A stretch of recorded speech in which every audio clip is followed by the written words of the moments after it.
AM 970 WSTX. Good morning, good morning, good morning, and a great, fantastic, outstanding, just plain excellent morning it is. All right, and you know what? 'Tis Thursday. Hey, all you Friday worshipers, I know you all there, biting on your fingernails and just hoping that they'll come on and make sure it's a great, fantastic, outstanding, just plain excellent Thursday to lay the foundation for all you Friday worshipers. But it's going to be all right. It's going to be all right. All right. Calm it down, Doug. Calm it down. It must be my company. Yes, folks, I got company this morning. All right. I got our delegate to Congress. Good morning, delegate. Good morning. Good morning to you, Doug, and good morning to all your listeners. I've been trying to hold back the giggles while I'm listening to you this morning, but I do have to say I've been to the sports banquet, and it's a fantastic, fantastic evening. A really good way to honor and to recognize Virgin Islanders, and like you said, every kind of sport. They really go back in history as well. So you get to see some of the old guys, old women, and the things that they were doing back in the day. They get to speak a little bit. It's really a great evening of camaraderie and Virgin Island pride. And they're videotaping it too, because I'm going to tell you something. It's some of these young ladies, and they're in government positions, sometimes like authoritative government positions, where you better behave yourself. And when I find out that them girls used to run track and win all kind of record, I say, hey, you ain't got a chance, my son. Just put your hands up and say, you got me. But it was interesting. I saw this parade of young ladies, especially, and I'm saying in sports here, they think of basketball. We have the men's league for all that. For whatever it's worth. You don't hear that much about the women in basketball or other sports. We got other things that are unsung, like tennis, for instance, and we need to get the information out about our young people. We don't want it to only be that when they make it big in the States, we know about them. We want it to be that we know them from now. Right. We support them from now. And so when we see the excellence up there, we know it's like, hey, we know what we do. We nurture that. We're proud of that. And keep right down moving. Okay, good.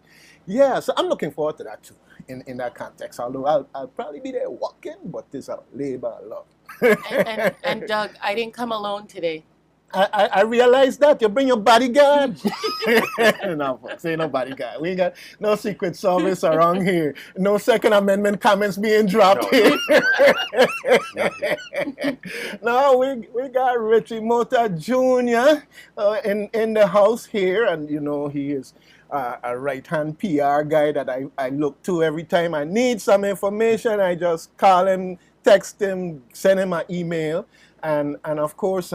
Recently, I got introduced by way of telephone to Monet. I want to give a shout out to her. Shout out to Monet. Monet in St. Thomas. Yes, I want to give a shout out to her because we love Monet I call her the baby in the office. She's the youngest, so a UVI student who works in our office and does communications.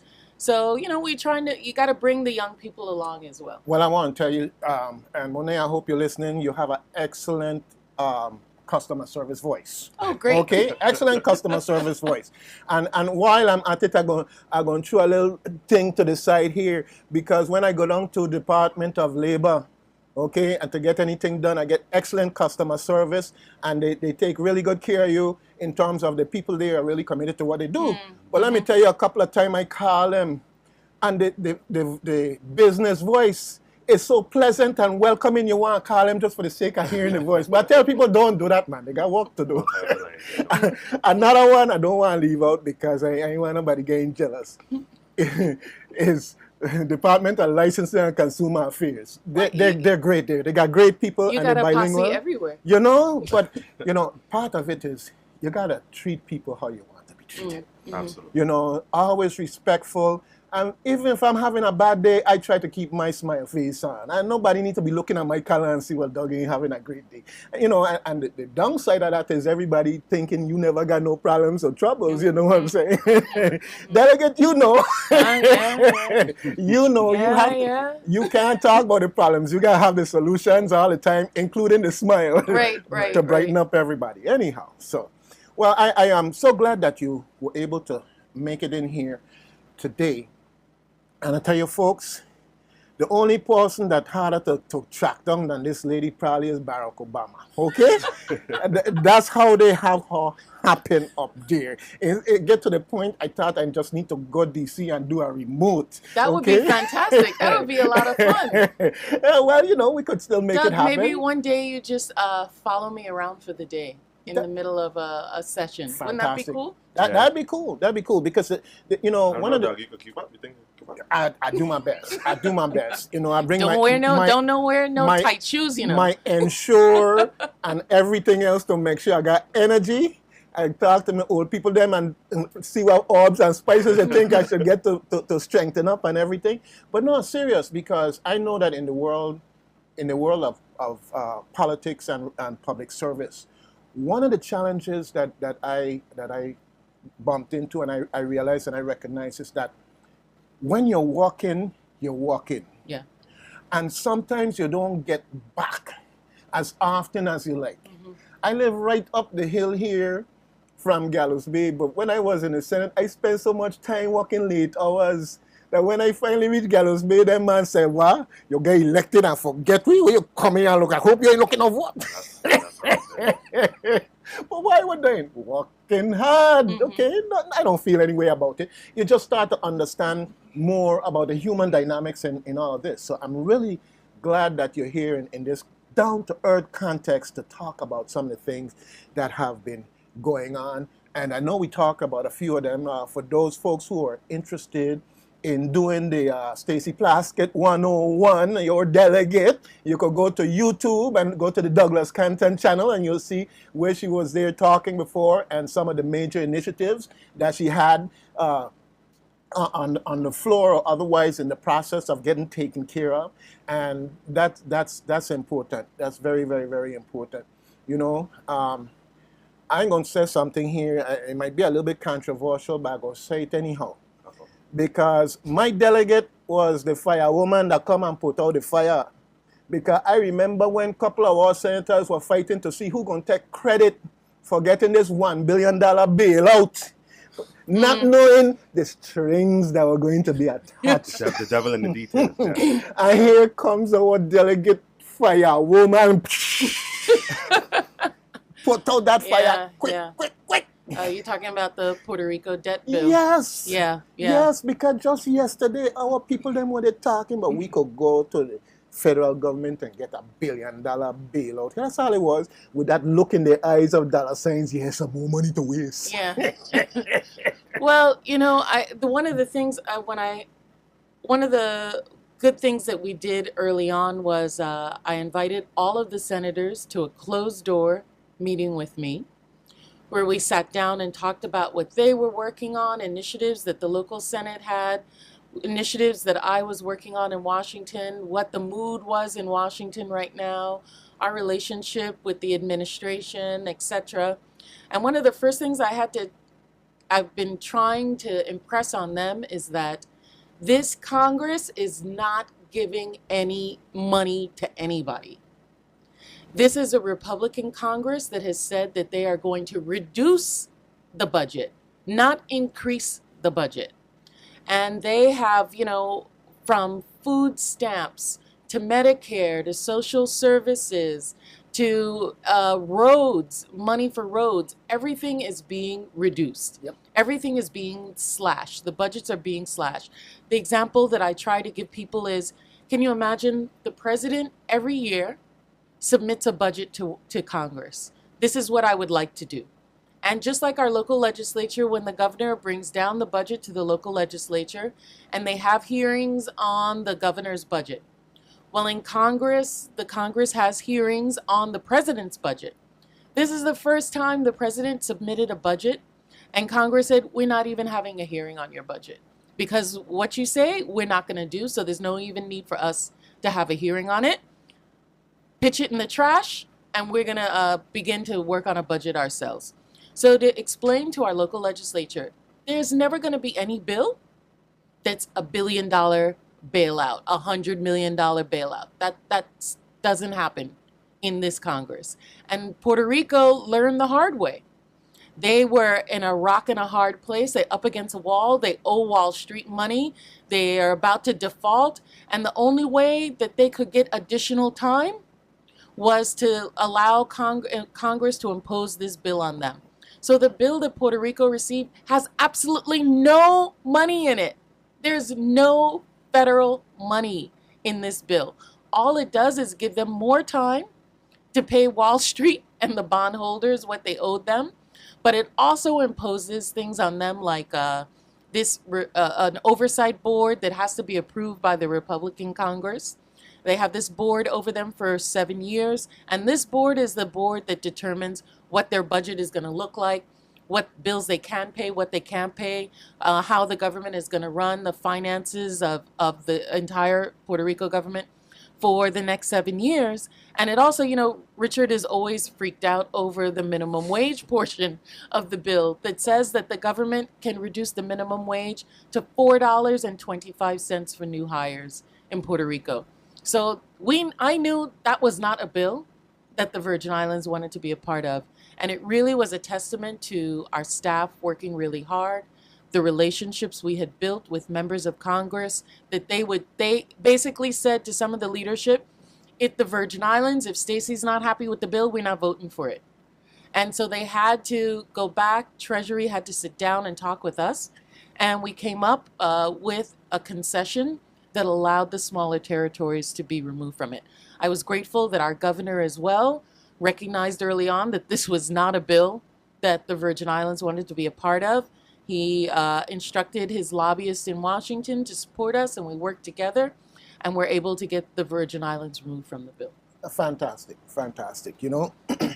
What it definitely ends better. Not as good as we like, but it ends better than what it started out looking like. The sad part was that when Puerto Rico entered this crisis, the President Obama, came up with a plan that would have been helpful to the territories, because he said, okay, we're going to bail out, we're going to get Puerto Rico out of this debt.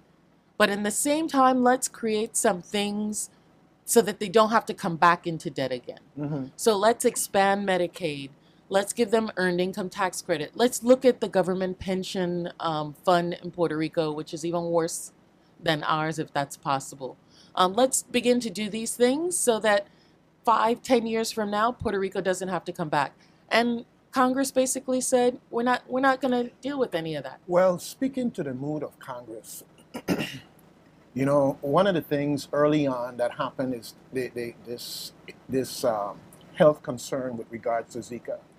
And the president moved expeditiously to request monies to deal with this. Okay? And what they do? They say, cause you asked for it, we ain't getting you. Right. Okay?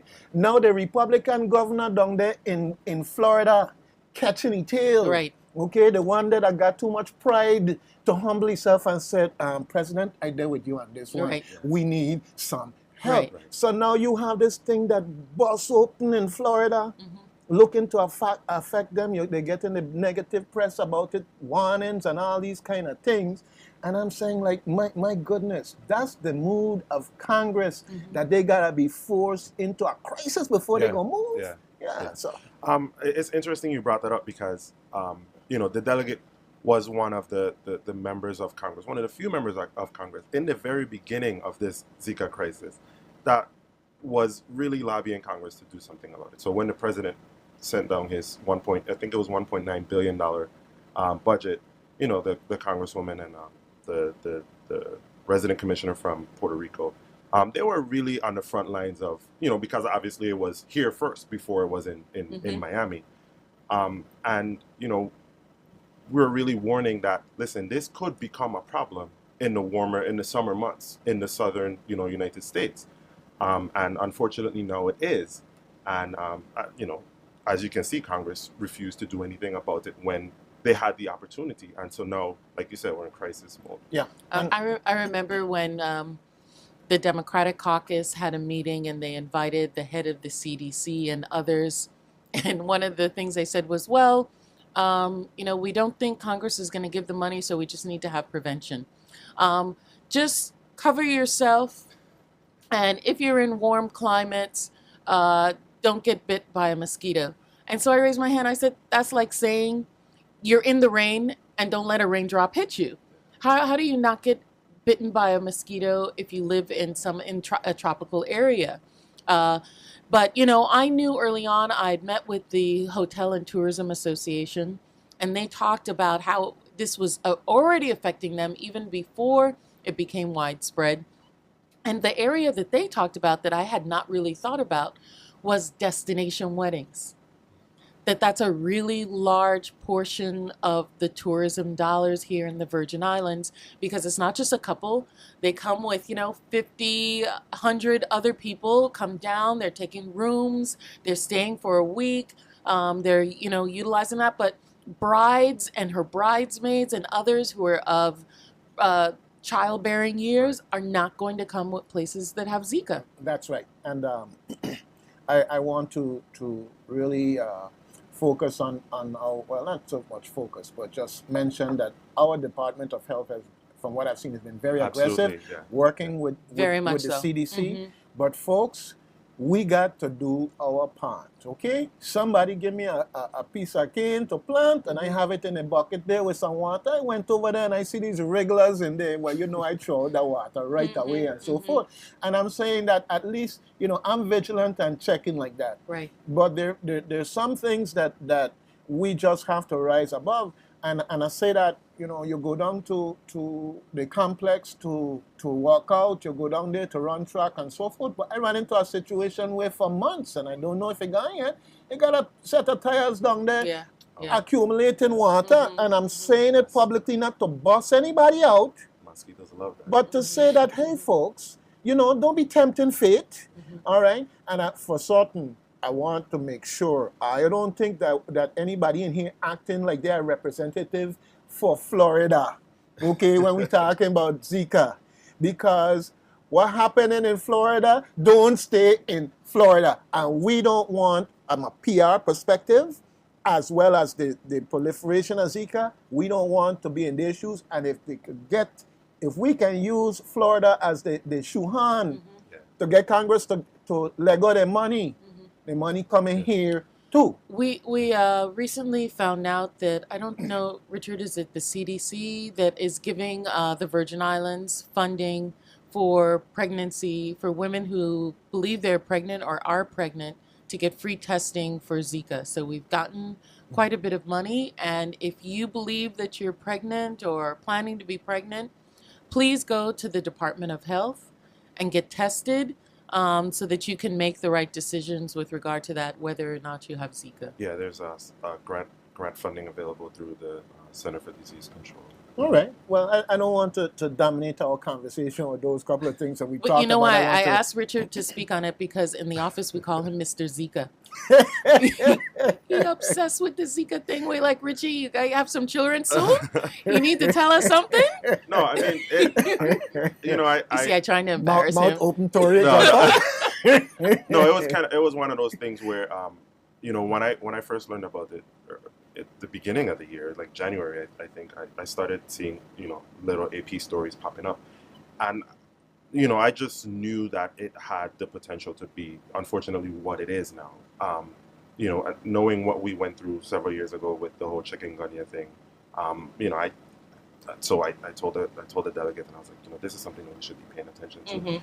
And, since then, it's just kind of, I think the last report I saw from the Department of Health, who's been great, by the way, in communicating this, and just with their whole handling of the whole situation, I think it's like we had 178 confirmed cases. So it's a situation that we really need to be a lot more vigilant about. Yes. Especially for the implications of the Zika virus. And I can't stress enough, folks, this ain't about government. This is about you doing in your yard. Yeah. Okay, folks? I want to bring it home to personal responsibility. What you doing in your yard have an impact, because tomorrow if the cruise ship them ain't coming, if the plane them ain't coming, or they coming empty, it will affect you. Don't think it's those folks over there. Don't make the mistake that Congress made to think, oh, that they're down there. Yeah. We don't got to worry about that. Okay? So, it's serious. personal responsibility. Doug, I know this is off topic, but Mm. you've been watching the Olympics? A little bit, Okay. a little bit, a little bit. I'm gonna tell you how You know, I I've watch. become obsessive about the Olympics. Yeah. My part hasn't started yet. The track and field hasn't, because people in the house know, don't mess with me during finals for track and field. But Yeah, but just to I'll let you go on in a quick second. How I watch Olympics is that a lot of the video editing and stuff I doing is like in the wee hours of the morning. So the TV keeping me company in that sense. So that's how I see what I see most of the time. Because then come the daytime, I gotta be running here and there. So that's how I come to see a little bit. But back to you. Right, you know, today in the paper, we see that there's a young man originally from the Virgin Islands, from St. Thomas, Daryl Homer, who won silver in fencing, which is fantastic. You know, earlier in the week, Lauren, Clayton the Lawrence. boxer, who has moved up in boxing. Just really excited about that. But even just all young people, you know, I just love seeing the Olympics, seeing the dedication and the fulfillment of families' dreams and hard work and discipline. Yeah. It's just fantastic. Shout out to Team VI. Oh yeah, well, you know, it just brings it home that if we give our young people the resources, they will perform. Yeah. They will perform. We don't need anybody else to do it for us. We got it right here. It's something special about our fungi. Okay, all right. I know we still have like sailing, right? We have competitors in sailing, track and field, swimming, right? Mm-hmm. So this is good stuff. Yeah. Did you see Mark Spitz? What you see? I'm aging myself, right? Mark Spitz. Oh Jesus! I just told my age. Yeah. The swimmer, Michael. Michael Phelps. Michael Phelps. Yeah, I saw. You saw that? Yeah, I saw. The mean mug. Yeah, man. I telling you, he gonna run for that one for the finger, rest of his life. Yeah, right? he gonna run for that for the rest of his life. You know. And of course, Simone Biles, and in gymnastics, who's a beast. Oh yeah, she's. Yeah, well, that face, I mean, anytime a little baby see him coming, he's going to start bawling immediately. I'm going to I'm going to use that face from here on out during campaign seasons. You know, you use it on use it on Congress every time. Oh, across the aisle, the Republicans, they get that look. But you know, when I sit on the Oversight and Government Reform Committee, which many people say is probably the most contentious partisan committee in Congress, where they had, you know, the Planned Parenthood hearings, the email scandal hearings with Comey, every kind of issue, Flint water crisis comes to this committee. And so the two sides are usually battling each other. And there's one member on the Republican side who, like myself, had been a prosecutor. And when either of us come in to sit down at our seats, we always give each other the look, kind of like say, to let each other know, I'm watching you. But it's all good, you know. At the end of the day, the one thing I found in Congress is that even though members do not agree on issues, even if within your own party you may not be able to vote on a particular issue with everyone because it may be that it doesn't hurt, it hurts your constituents. Once you're up front, you say you say what you stand for, you're about your word. Other members respect that, and they are willing to work with you when they can and how they can. Well, I'm gonna throw out a little something here. You know, every life is precious. Every life is precious, and you don't ever want to be comparing in the context of valuing one life more than the other or anything like that. But I was kind of really dismayed with the Benghazi hearings and all of what was done with that. And I say that because I believe it was 4 people lost their lives. Mm-hmm.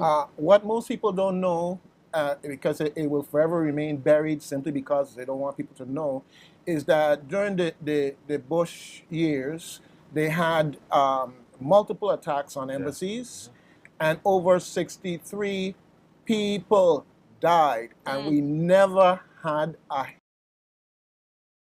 hearing about any of this stuff. And all of a sudden, the Republicans born again and righteous, and I'm saying every life is precious. But they're really trying to sometimes play people like the stupid, okay? And that's the way I look at it. And it ain't like I got a thing against Republicans or for, as much so as I'm saying, it's about taking care of people. Right. Because America is a great place where we should have no starvation, we should have no malnutrition. These are the things that I look at in terms of these higher ideals where they're missing the boat. Right. And that's what I want him to come back to. Right. Well, you know, on the Committee on Agriculture, I can't tell you how many hearings we have had about school lunch programs and food stamps.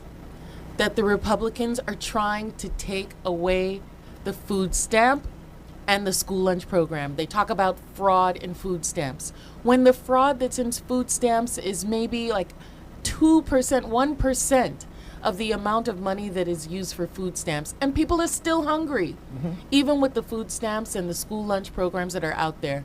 They had a woman who came and spoke. She's a WNBA, a retired WNBA player, and she talked about how important the school lunch program was for her as a child, that she would not have eaten if there was not a school lunch program, because that's where she had her breakfast and where she had her lunch, because they were in a situation where her mother there was not enough food at home for her.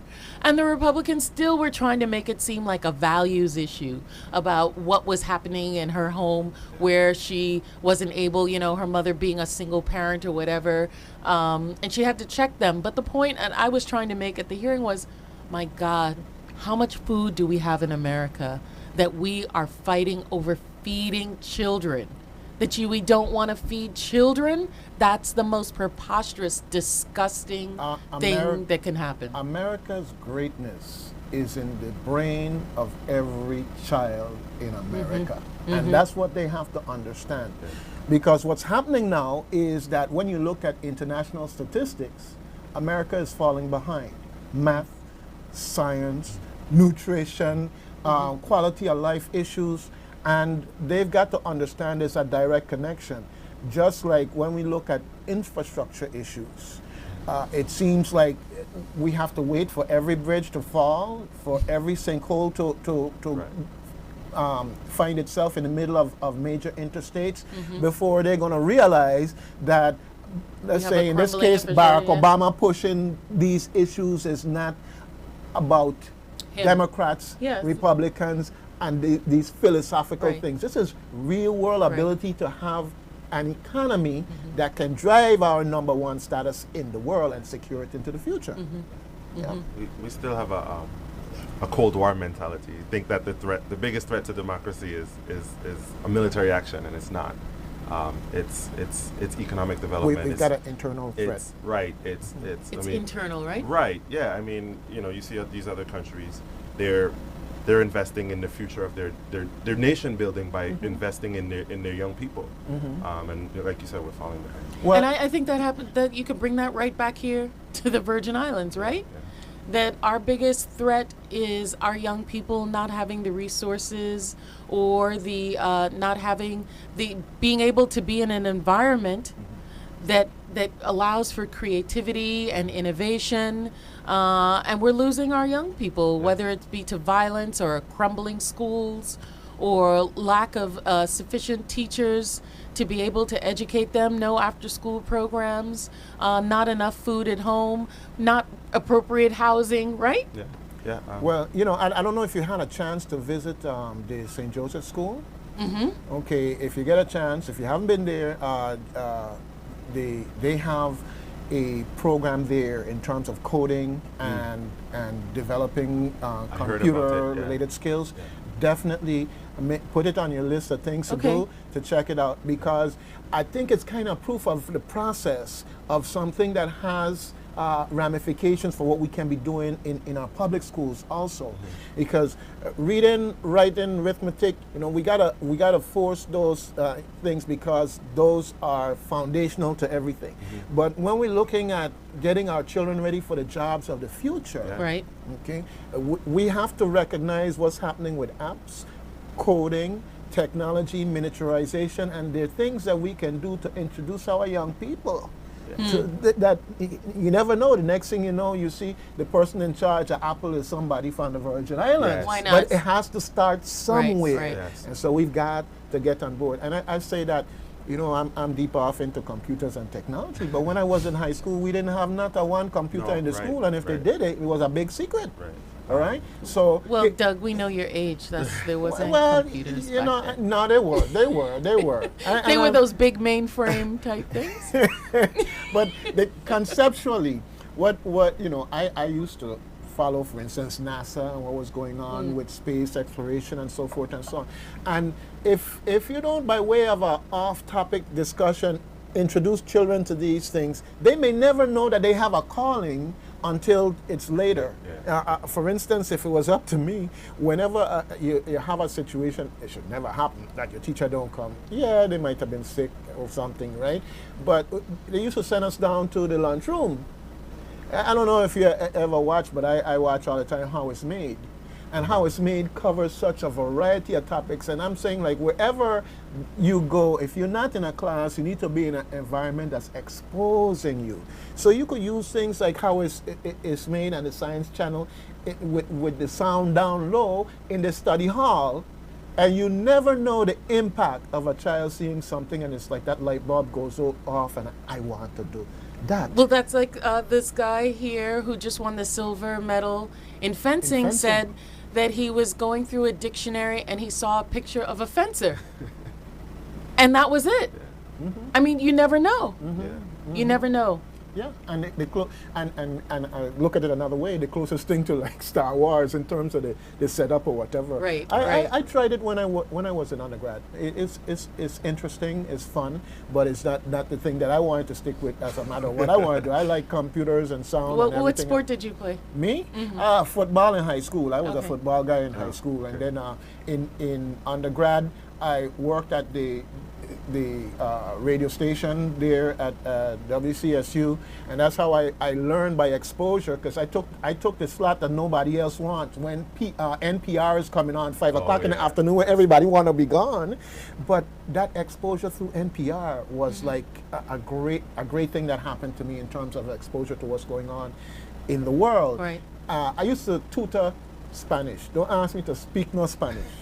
But I understood Spanish and verb, noun, conjugation, and everything else, and I was getting all of those students up to par. So the Spanish that was kicking their butt, all of a sudden they started passing the class, So those are the good old fun days, and we're looking to have our young people look back, and they can have some good old fun days too, which is come straight back around to you. I know that you have the opportunity from time to time to go to some of our schools. I do.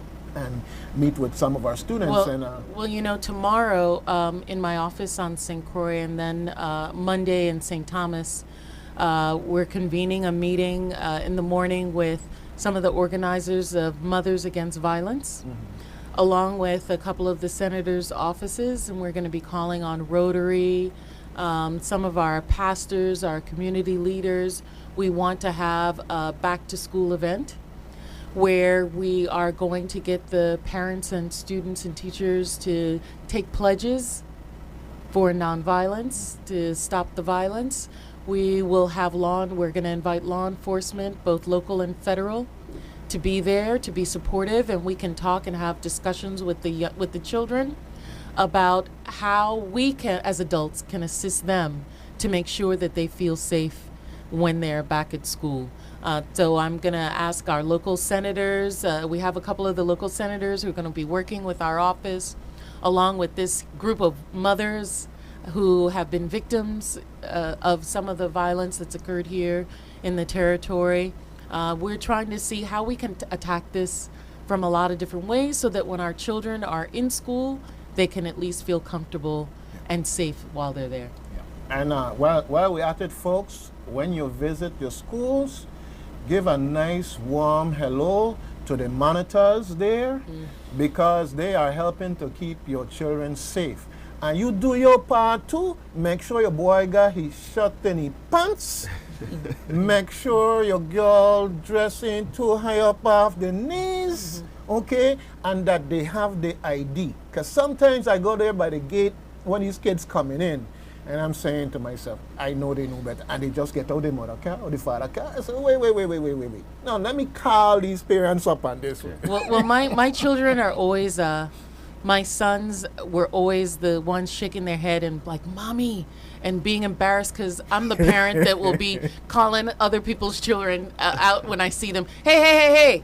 Slow down.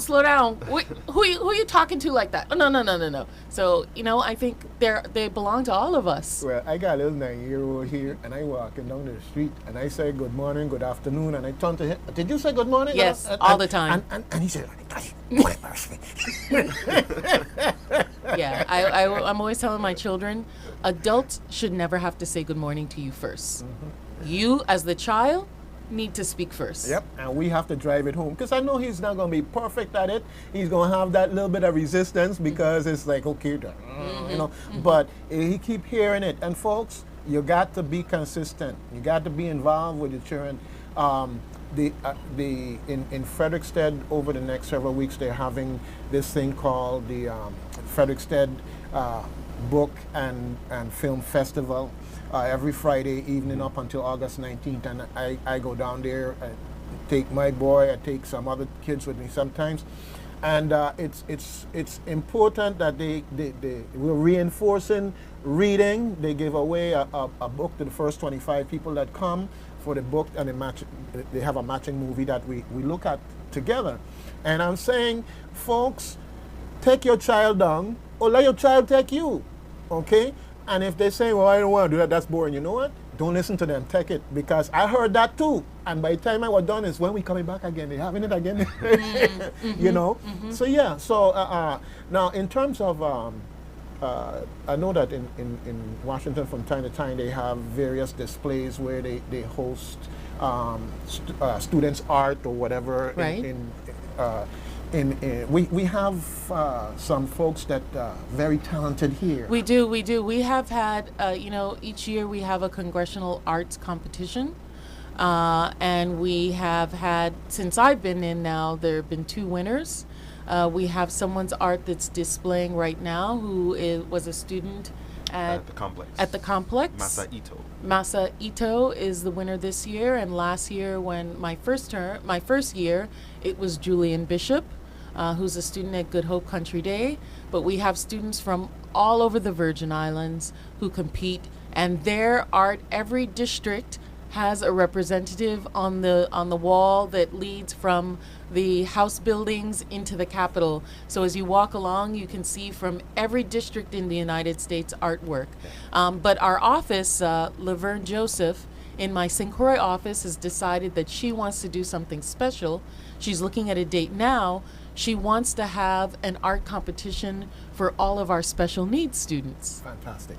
So it will be students, in the autism spectrum, with Down syndrome. All of the students who compete regularly in our Special Olympics will be invited to do some art, and we'll have an art competition for them as well. And that's so fantastic because disabilities disabilities doesn't mean lack of abilities. Right. Yeah. And you'd be surprised sometimes where the abilities lie. Right. But they have to have exposure and opportunity. Mm-hmm. All right. Well, I am coming to my Congresswoman today with a very specific public request, so I got plenty of witnesses, okay? Could you please send me a photo, if you have one, of the winners, if they're standing next to their art? Yes. And if you could send me a photo of those 2, because I didn't see it before, and I want to make sure that our young people are heralded, so whether it is my Monet, Facebook. you hear that? You hear that? Monet has the pictures. Okay, but definitely, I like to herald our young people when they So, we're going to be going back to Congress in September. All of us are out back home for the month of August. But as it stands right now, all the members will be called back right after Labor Day for the entire month of September. Not sure what they're going to be taking up during that time period, but it should be interesting to see. My understanding is that after January, Congress has agreed that they will finally take up some tax initiatives, and we'll see, there are quite a number of measures that the Virgin Islands has been interested in receiving on that end.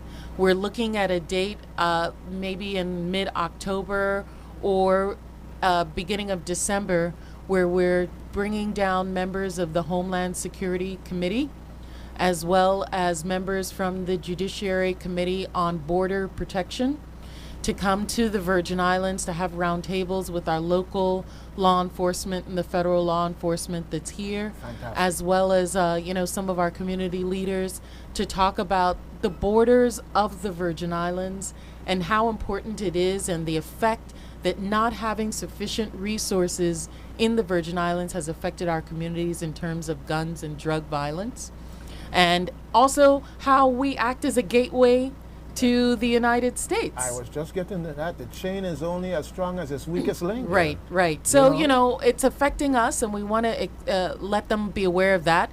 But I know how members think. They want to know, how does it affect me?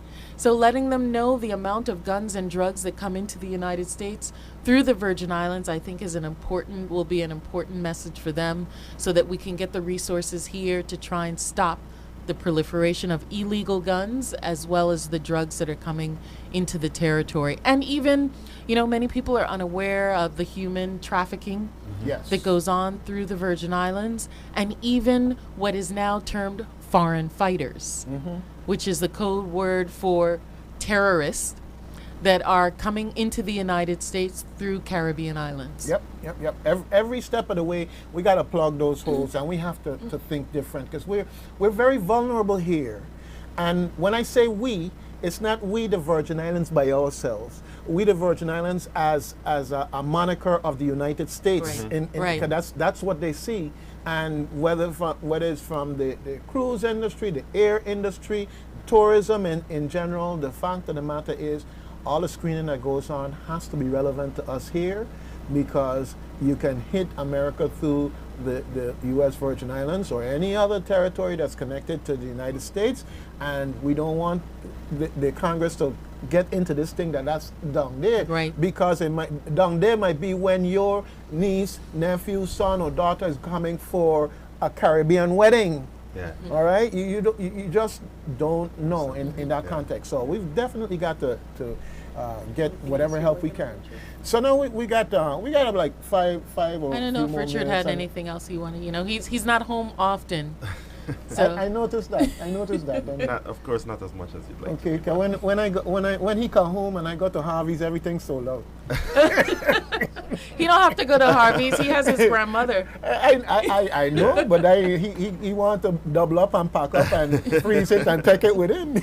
Listen, when I go up to DC, I don't go up without rum and pastries and like tart. I always Yeah. bring tart for breakfast, the next morning, and every once in a while a couple of other things. Yeah, When I go to New York, my father has a trade going back and forth. The guys down in Gallows Bay always have fish when the jacks are running. I have to bring jacks up to him.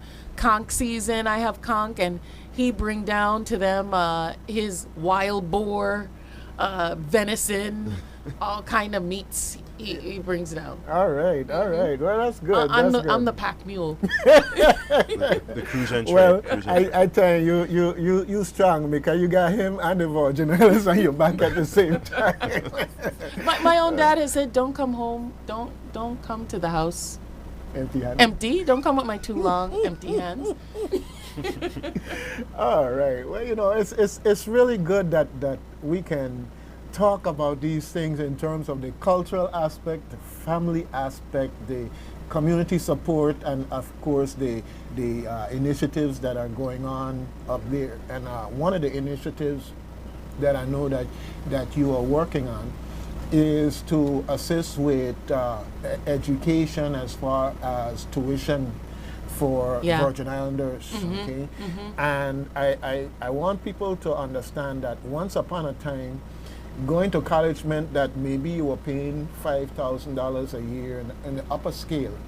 Now it's like $30,000 and $40,000 a 50. year, $50,000 a year, and a big part of that have to be with the fact that you're not from here, you out of state. So any initiative that can give us a close to in-state status, Right. to in any way close to in-state status even. Right. to, you know. Because the District of Columbia in 2002 was able to get a law passed that allows them, if you are a resident of DC, to receive in-state tuition in most state institutions. That did a lot, not just for the families in the District of Columbia to be able to have more choices and to be able to go to college, but it also meant that a lot more families moved to the District of Columbia because they wanted their children to be able to receive that benefit. So I'm seeing it from twofold for the Virgin Islands as well. I have a proposal to allow the same thing for the Virgin Islands to, one, give us more options, give our young people more options, give families more options, make college more affordable, but also for companies and individuals that are thinking about coming to the Virgin Islands. If we have that in place, they may be more readily thinking, hey, listen, we're going to move here to the Virgin Islands because when it's time for college That's right. applications, That's right. this is a great opportunity for our children as well. And that's a tie-in that I was coming to, is that this ties right in. We want folks to come here and invest. It usually means that some folks are going to have to relocate. Right. And that's family and children, and down the road they have to think about the cost of education for their children also. And So I think another interesting thing that you know, another interesting potential of the legislation is that I have a lot of friends who, you know, went away to college, incurred a lot of student debt, and one of the main things you hear from them is that I would love to be home, but I just can't afford to. And okay, we don't have competitive salaries in a lot of positions here. That's understandable. A lot of students, it's not, for a lot of my peers, I can speak for, it's not about the money. They would prefer to be home, but they just simply can't afford to, because a lot of these guys pay mortgages for the student loan. Yep. You know, and they just can't afford to live. And that's another aspect of the local government in terms of dealing with their budgetary concerns into the future, because they're not in the best position to be able to, for strategic jobs, to be able to enter into contractual arrangements. You know, WAPA does that with their scholarship students. You get your grades and come back, then we're gonna wipe clean your bill in essence through that scholarship program. Doug, the other thing that we're working on related to schools is President Obama has an initiative where he's trying to get Congress to agree to make community colleges free, right? So the first 2 years of college, if you're going to a community college, would be free tuition. And so we've been lobbying to ask that the University of the Virgin Islands be considered a community college for those purposes, because it acts as a community college in many respects. It offers associate degrees like a community college.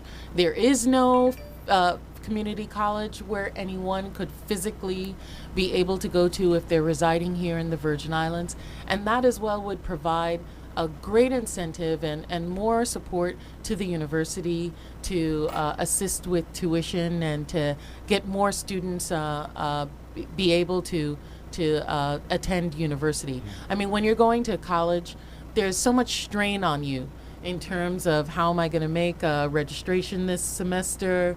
Am I going to have the money to pay for books?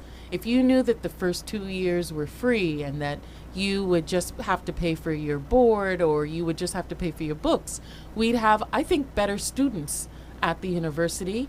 People would do better, and they would also have more people that would be attending the university. Yeah, it definitely would reduce stress on a lot of those first and second year students. I think that's really the make or break years for a lot of students that don't finish. I mean, no one gets to, you know, the third or fourth year and decide not to finish. Usually a lot of guys that start school and don't finish, it happens in the first or second year because of all of that stress and that pressure. All right. Well, you know, we really burned through some time here, and there's a whole lot more that I really wanted to talk about and ask. But you know, you know what they'll say, that our item longer than our belly anyhow. So I got an hour and I want to talk for 5. But anyhow, that's the way it is sometimes. But I just want you to know that there's always an open invitation. Thank you. Okay. Thank you, Doug. And I want to let the cat out the bag that we're working on some technology hookups that's going to allow her to be here live even when she's in Washington, and maybe I can get some folks to sponsor me so I could be there live and come up there and take on the challenge, get my herbs and spices and ensure and everything to make sure I can keep up with her up there as she's hustling in and out of there. And I really want to congratulate you on what I perceive as a very serious and important level of respect that you get in the Congress. When Stacey Plaskett speaks, Congress people listen.